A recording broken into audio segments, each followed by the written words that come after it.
Hello दोस्तों, नमस्कार। Way of math channel में आपका फिर से स्वागत है। मैं हूं एम के गुजर और इस वीडियो में लेके आया हूं उत्तर पश्चिमी रेलवे नॉर्थ वेस्टर्न रेलवे में 8 जून 2024 को ट्रेन मैनेजर के लिए एक पेपर हुआ था, उसका अंतिम भाग। इससे पहले के वीडियो में 1 से लेकर के 30 तक, 31 से लेकर के 60 तक और 61 से लेकर के 90 तक क्वेश्चन हल करवा चुका हूं। उनके सबके लिंक डिस्क्रिप्शन में दिए गए हैं, वो आप वहां से जरूर देखें। पहले प्रत्येक डिवीजन के अलग अलग पेपर हुआ करते थे एनडब्ल्यूआर में, लेकिन ये पहली बार एनडब्ल्यूआर ने सारे डिवीजनों का एक ऑनलाइन पेपर लिया था। उसका पेपर का हल इस वीडियो में लेके आया हूं। देखते हैं 91 नंबर का क्वेश्चन देखते हैं। संट सिग्नल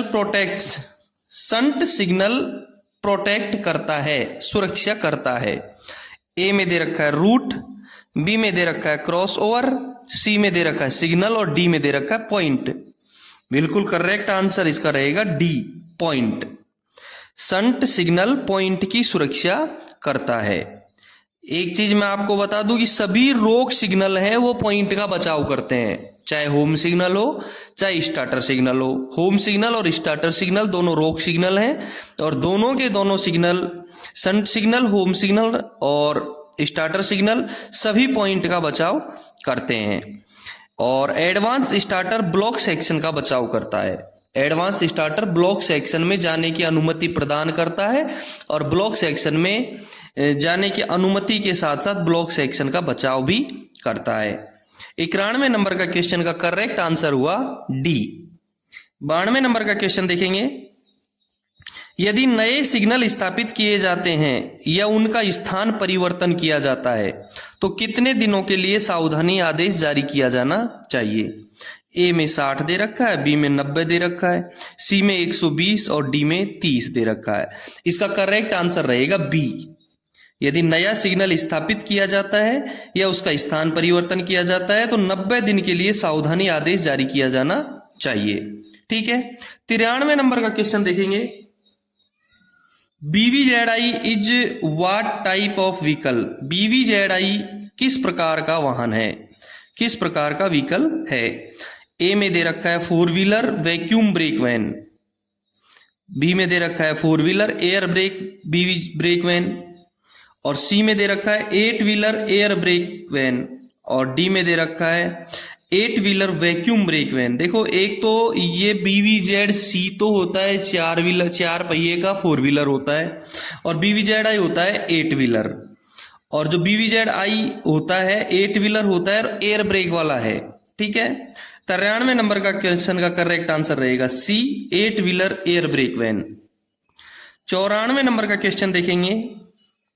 सहायक नियम किसके द्वारा जारी किए जाते हैं? सहायक नियम किसके द्वारा जारी किए जाते हैं? इसी प्रकार का एक क्वेश्चन आया था, इसी वीडियो में है, पहले इसी पेपर में है कि सामान्य नियम किसके द्वारा जारी किए जाते हैं। तो सामान्य नियम रेलवे बोर्ड भारत सरकार के द्वारा जारी किए जाते हैं और सहायक नियम PCOM के द्वारा जारी किए जाते हैं।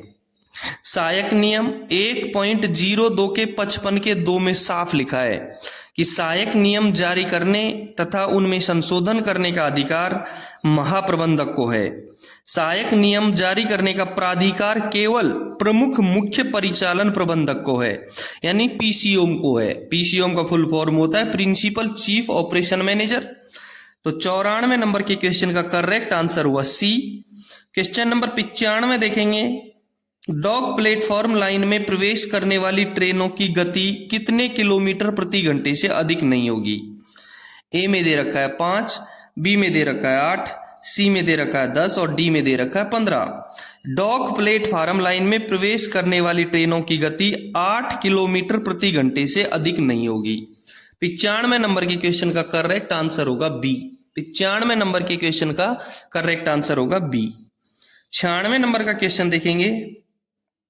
रेलवे सेवा आचरण अधिनियम 1966 का नियम 13A किससे संबंधित है? ए में दे रखा है दहेज, बी में दे रखा है सरकार की आलोचना, सी में दे रखा है प्रदर्शन और डी में दे रखा है संघ में शामिल होना। करेक्ट आंसर इसका रहेगा ए, दहेज। ध्यान रहे, नियम 13A दहेज से संबंधित है, नियम 18 चल व अचल संपत्ति से संबंधित है, और नियम 22 नशे से संबंधित है। ये इंपॉर्टेंट है, इसी पेपर में आए हुए हैं सारे। नियम 13A दहेज से संबंधित है, नियम 18 चल व अचल संपत्ति से संबंधित है, और नियम 22 नशे से संबंधित है। तो 96 नंबर के क्वेश्चन का करेक्ट आंसर हुआ ए। 97 नंबर का क्वेश्चन देखेंगे, बिना अनुमति के खतरे का सिग्नल पास करना, इस मामले को किस श्रेणी की दुर्घटना के रूप में वर्गीकृत किया गया है? बिना अनुमति के खतरे का सिग्नल पास करना, ए में दे रखा है के, बी में दे रखा है एल, सी में एच और डी में जी। मैं आपको बारी बारी से बता देता हूं। जो के में होता है वो होता है रेल पथ की विफलता। यदि रेल पथ की विफलता है तो उस दुर्घटना को के श्रेणी में लिया गया है। बी में एल दे रखा है, इसमें विद्युत उपकरणों की विफलता। यदि विद्युत उपकरणों की विफलता होती है उसकी दुर्घटना का जो श्रेणी है वो एल होती है। और सी में एच दे रखा है, गाड़ी का खतरे के सिग्नल को पास कर जाना एच श्रेणी में लिया गया है। इसलिए 97 नंबर की क्वेश्चन का करेक्ट आंसर हुआ सी। डी में जी दे रखा है, जी में ब्लॉक नियमों का उल्लंघन आता है, जी में ब्लॉक नियमों का उल्लंघन आता है। तो करेक्ट आंसर हुआ 97 नंबर की क्वेश्चन का एच सी। 98 नंबर का क्वेश्चन देखेंगे, गरम धुरा के संकेत हैं। गरम धुरा हॉट एक्सल का संकेत है।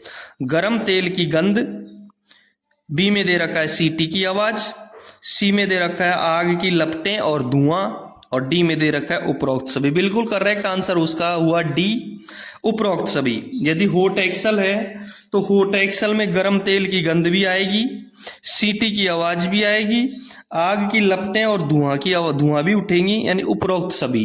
करेक्ट आंसर 98 का डी। 99 नंबर का क्वेश्चन देखेंगे, होम सिग्नल से बीएसएलबी की दूरी कितने मीटर से कम नहीं होगी? होम सिग्नल से बीएसएलबी की दूरी कितने मीटर से कम नहीं होगी? मैं आपको पहले बता दूं, बीएसएलबी का फुल फॉर्म होता है ब्लॉक सेक्शन लिमिट बोर्ड। बीएसएलबी के साथ एक एसएलबी होता है, एसएलबी का फुल फॉर्म होता है section limit board, station limit board, shunting limit board.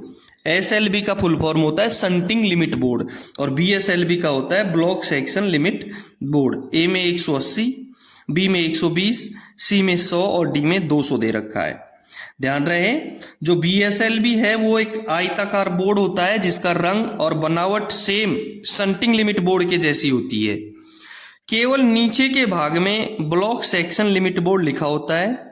इस बोर्ड को बीएसएलबी को उन बी क्लास स्टेशनों पर लगाया जाता है जहां बहुसंकेतीय सिग्नल लगे हों, वह उस स्टेशन पर आने वाली गाड़ी के लिए पड़ने वाला पहला जो पॉइंट है वो फेसिंग की बजाय ट्रेलिंग हो, या होम सिग्नल से स्टार्टर सिग्नल के बीच में कोई पॉइंट ही नहीं हो। इसे होम सिग्नल के अंदर कम से कम 180 मीटर की दूरी पर लगाया जाता है, और यदि ट्रेलिंग पॉइंट हो तो उसके फॉलिंग मार्क के स्थान के पास लगाया जाता है। ठीक है, करेक्ट आंसर हुआ 180। क्वेश्चन नंबर 100 देखेंगे, यदि किसी रेलवे कर्मचारी द्वारा ट्रेन पार्टिंग देखी जाती है तो खाली जगह दे रखा है, सिग्नल प्रदर्शित नहीं किया जाएगा। कौन सा सिग्नल प्रदर्शित नहीं किया जाएगा? यदि किसी रेल कर्मचारी के द्वारा ट्रेन पार्टिंग देखी जाती है तो किस सिग्नल को प्रदर्शित नहीं करेगा? ए में दे रखा है रेड, बी में ग्रीन और सी में व्हाइट। करेक्ट आंसर इसका रहेगा रेड।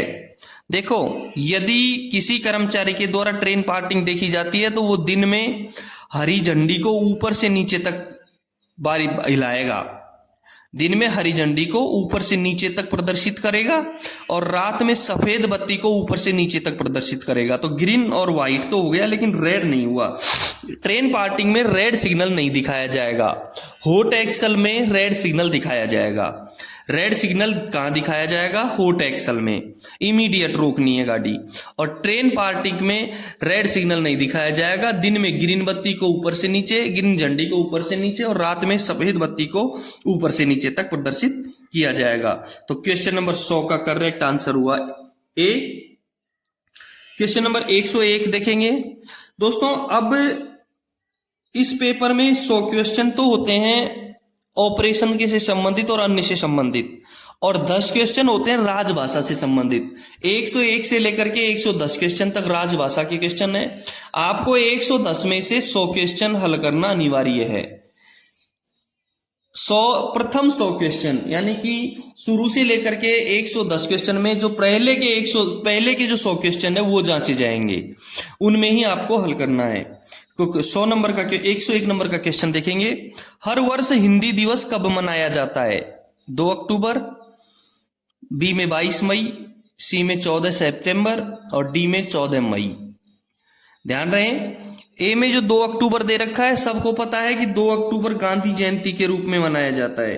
हर साल 2 अक्टूबर को महात्मा गांधी के जन्मदिन के उपलक्ष्य में गांधी जयंती मनाई जाती है।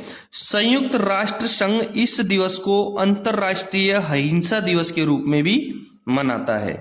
बी में दे रखा है 22 मई। 22 मई अंतरराष्ट्रीय जैव विविधता दिवस के रूप में मनाया जाता है। सी में दे रखा है 14 सितंबर। 14 सितंबर राष्ट्रीय हिंदी दिवस के रूप में मनाया जाता है। इस दिन को मनाने की जो शुरुआत हुई थी वो 1953 में राष्ट्रभाषा प्रचार समिति के सुझाव पर हुई थी। 14 सितंबर 1949 को संविधान निर्मात्री सभा ने हिंदी को भारतीय आधिकारिक भाषा का दर्जा दिया था। और लास्ट में दे रखा है 14 मई। 14 मई को राष्ट्रीय शालीनता दिवस मनाया जाता है और अंतरराष्ट्रीय स्तर पर अंतरराष्ट्रीय डायलन थॉमस दिवस मनाया जाता है। ये तो हुआ राष्ट्रीय हिंदी दिवस। अब एक होता है विश्व हिंदी दिवस। राष्ट्रीय हिंदी दिवस 14 सितंबर को मनाया जाता है और विश्व हिंदी दिवस 10 जनवरी को मनाया जाता है। पहले विश्व हिंदी सम्मेलन का जो आयोजन हुआ था वो 10 जनवरी 1975 को नागपुर में किया गया था। विश्व में हिंदी का विकास करने और इसे प्रसारित करने के उद्देश्य से विश्व हिंदी सम्मेलनों की शुरुआत की गई थी। नागपुर सम्मेलन के बाद से ही इस दिन को विश्व हिंदी दिवस के रूप में मनाया जाता है। ठीक है, 101 नंबर के क्वेश्चन का करेक्ट आंसर हुआ सी। 102 नंबर का क्वेश्चन देखेंगे। संविधान की 8वीं अनुसूची में कितनी भाषाएं शामिल हैं? ए में दे रखा है 22, बी में दे रखा है 21, सी में दे रखा है 20 और डी में दे रखा है 19।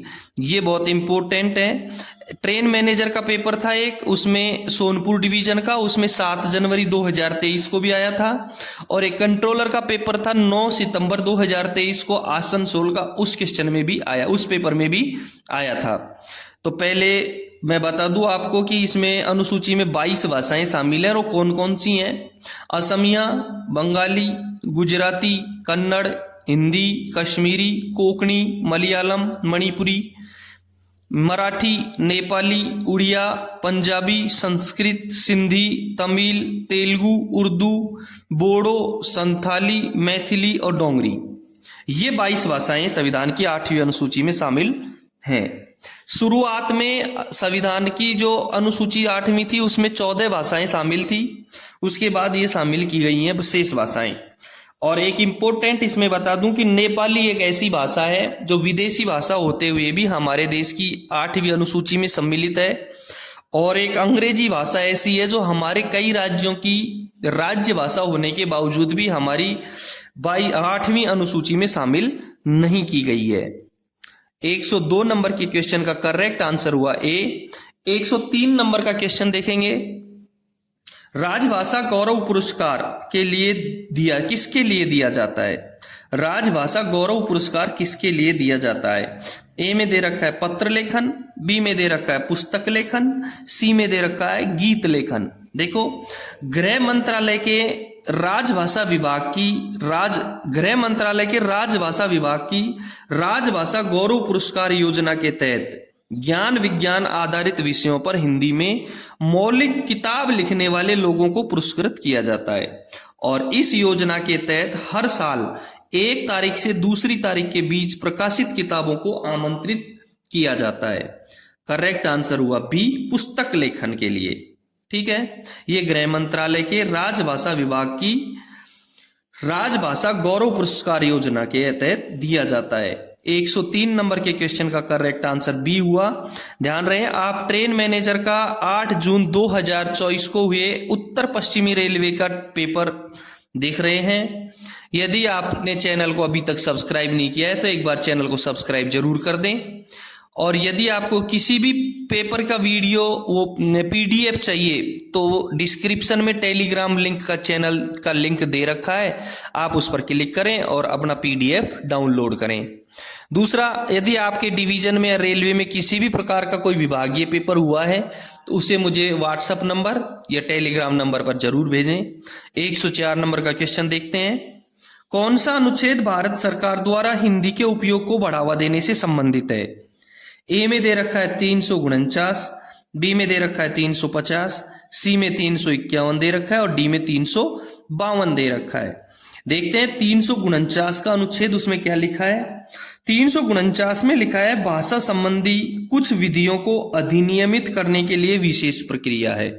349 में भाषा संबंधी कुछ विधियों को अधिनियमित करने के लिए एक विशेष प्रक्रिया है। बी में दे रखा है 350, कोई भी व्यक्ति किसी शिकायत या व्यथा के निवारण के लिए संघ या राज्य के किसी अधिकारी या प्राधिकारी को उस समय इस्तेमाल होने वाली राजभाषा में आवेदन दे सकता है, ये इसका उल्लेख करता है। तीसरा 351 दे रखा है। 351 में केंद्र सरकार को हिंदी भाषा का प्रचार प्रसार बढ़ाना और विकास करना होगा, और करेक्ट आंसर भी यही हुआ इसका। हिंदी के उपयोग को बढ़ावा देने से संबंधित अनुच्छेद है 351। डी में दे रखा है 352, और 352 के तहत राष्ट्रपति राष्ट्रीय आपातकाल की घोषणा कर सकता है, ये 352 में दे रखा है। तो 104 नंबर के क्वेश्चन का करेक्ट आंसर हुआ सी 351। 105 नंबर का क्वेश्चन देखेंगे। राजभाषा नियमों के अनुसार भारतीय राज्यों को कितने क्षेत्रों में वर्गीकृत किया गया है? ए में दे रखा है 2, बी में दे रखा है 3, सी में दे रखा है 4 और डी में दे रखा है 5। करेक्ट आंसर रहेगा इसका बी। 3 भागों में विभाजित किया गया है देश को, कै, खे और गै। मैं आपको बता देता हूं कै में कौन कौन से हैं। कै में है बिहार, हरियाणा, हिमाचल प्रदेश, मध्य प्रदेश, छत्तीसगढ़, झारखंड, उत्तराखंड, राजस्थान, उत्तर प्रदेश और अंडमान निकोबार द्वीप समूह व दिल्ली संघ, ये कै क्षेत्र में आते हैं। ख क्षेत्र में कौन कौन से आते हैं? गुजरात, महाराष्ट्र, पंजाब, चंडीगढ़, दमन और दीव और दादरा नगर हवेली, ये ख क्षेत्र में आते हैं। और गै क्षेत्र में कौन कौन से आते हैं? उड़ीसा, बंगाल, आसाम, अरुणाचल प्रदेश, नागालैंड, मेघालय, मणिपुर, त्रिपुरा, मिजोरम, तमिलनाडु, तेलंगाना, कर्नाटक, आंध्र प्रदेश व केरल, ये गै क्षेत्र में आते हैं। करेक्ट आंसर हो गया बी। राज्यसभा राजभाषा नियमों के अनुसार भारत को 3 क्षेत्रों में बांट दिया गया है। ठीक है, 106 नंबर का क्वेश्चन देखेंगे। संसदीय राजभाषा समिति में लोकसभा सदस्य कितने हैं? ए में दे रखा है 5, बी में 10, सी में 20 दे रखे हैं और डी में 40 दे रखे हैं। दोस्तों, संसदीय राजभाषा समिति में कुल 30 सदस्य होते हैं, जिनमें से 20 सदस्य लोकसभा के होते हैं और 10 सदस्य राजभाषा के होते हैं। कुल सदस्य भी आ सकता है और राजभाषा के सदस्य भी आ सकते हैं। तो कुल सदस्य 30 होते हैं, जिसमें से संसद के 20 होते हैं और राज्यसभा लोकसभा के 20 होते हैं और राज्यसभा के 10 सदस्य होते हैं। ठीक है, 106 नंबर के क्वेश्चन का करेक्ट आंसर हुआ सी। 107 नंबर का क्वेश्चन देखेंगे। केंद्रीय हिंदी समिति का चेयरमैन कौन होता है? ए में वित्त मंत्री दे रखा है, बी में गृह मंत्री, सी में प्रधानमंत्री और डी में रेल मंत्री। जो केंद्रीय हिंदी समिति होती है उसका गठन 1967 में हुआ था। यह समिति राजभाषा नीति के लिए दिशा निर्देश देती है और संघ में हिंदी भाषा के प्रसार और प्रगतिशील उपयोग के लिए कार्य करती है। ठीक है, 108 नंबर का क्वेश्चन देखेंगे। भाषा विभाग किस मंत्रालय के अंतर्गत आता है? भाषा विभाग किस मंत्रालय के अंतर्गत आता है? ए में कार्मिक मंत्रालय, बी में गृह मंत्रालय, सी में संसदीय कार्य मंत्रालय और डी में वित्त मंत्रालय। करेक्ट आंसर होगा इसका बी। भाषा विभाग गृह मंत्रालय के अंतर्गत आता है। भाषा विभाग किसके अंतर्गत आता है? गृह मंत्रालय के अंतर्गत आता है। 109 नंबर का क्वेश्चन देखेंगे। भारत संघ की आधिकारिक भाषा क्या है? भारत संघ की आधिकारिक भाषा क्या है? ए में दे रखा है ब्रह्मी लिपि में हिंदी, बी में दे रखा है देवनागरी लिपि में हिंदी, सी में दे रखा है सिंधी लिपि में हिंदी और डी में दे रखा है नागरी लिपि में हिंदी। भारतीय संविधान के अनुच्छेद 343 के 1 के अनुसार हिंदी भारत की राजभाषा है और देवनागरी इसकी लिपि है। 109 नंबर के क्वेश्चन का करेक्ट आंसर हुआ बी। 110 नंबर का क्वेश्चन देखेंगे। राजभाषा अधिनियम का गठन किस वर्ष किया गया था? राजभाषा अधिनियम का गठन किस वर्ष किया गया था? ए में दे रखा है 1964, बी में दे रखा है 1962, सी में दे रखा है 63 और डी में दे रखा है 1965। भारत सरकार ने राजभाषा अधिनियम 1963 को 10 मई 1963 को लागू किया था। कब लागू किया था? 10 मई 1963 को। इस अधिनियम का मकसद संघ के राजकीय कामों, संसद में काम के संचालन, केंद्र और राज्य के अधिनियमों और उच्च न्यायालयों में कुछ कामों के लिए भाषाओं का इस्तेमाल करने का प्रावधान भी था, प्रावधान करना था। ठीक है, करेक्ट आंसर हुआ 110 का सी। भारत सरकार ने कब किया था? 1963 को, 10 मई 1963 को। ठीक है दोस्तों, ये था उत्तर पश्चिमी रेलवे का ट्रेन मैनेजर का 8 जून 2024 का पेपर का पूरा हल। इससे पहले के वीडियो के लिंक डिस्क्रिप्शन में दिए गए, वहां से आप जरूर देखना। यदि चैनल को सब्सक्राइब नहीं किया है तो एक बार चैनल को सब्सक्राइब करें। फिर मिलते हैं अगले किसी वीडियो के साथ में। धन्यवाद।